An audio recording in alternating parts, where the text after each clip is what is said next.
Now let's consider Jesus' ministry. First of all, consider this, the first miracle. Do you know what that was? First miracle, he turned water into wine. There were 6 watering pots of stone containing 2 or 3 firkins apiece. A firkin is about 9 gallons, so you're looking at about 180 gallons of water that was made wine. And the response of the governor was interesting. He said, every man at the beginning does set forth good wine, and when men have well drunk, then that which is worse, but you have kept the good wine until now.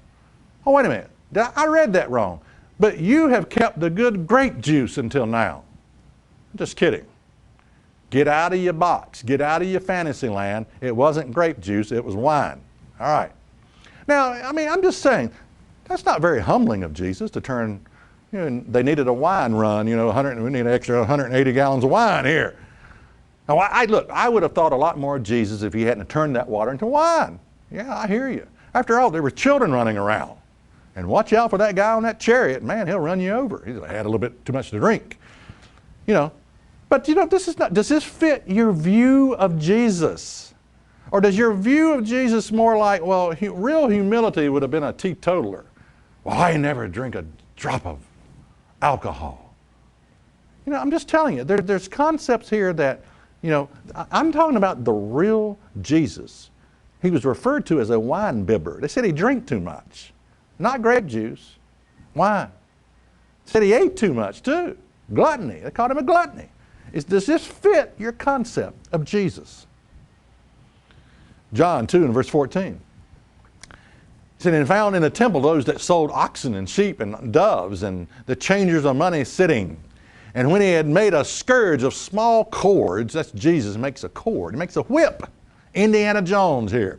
He drove them out into the temple, and the sheep and the oxen, and poured out the changers and money and overthrew the tables. This is like Rambo, a combo between Rambo, Indiana Jones, whipping the animals. They're kicking up their heels and the money tables, and the money's flying everywhere. He's throwing people out of church. This is so cool. This is so cool. He's angry, throwing people out of the church. Don't let the doorknob hit you where the good Lord split you. This is what Jesus did. Does this fit your concept of sweet Jesus? Oh, sweet Jesus. Does that fit your concept of Jesus? No, I'm afraid it doesn't. I'm afraid it doesn't. Jesus said things like, you fools and blind.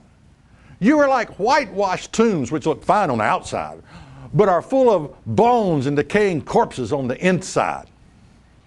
This is gross. This is gross. Decaying corpses, like the Walking Dead or whatever. He's talking to religious people. And he's saying, you're like this. You serpents, you generations of vipers, how can you escape the damnation of hell? The publicans and the harlots go into the kingdom of God before you people go into it. You're wrong, is what Jesus is saying. Jesus was a threat to the religious establishment of his day. And it got him killed. Check us out on the web at isthatreallyinthebible.com.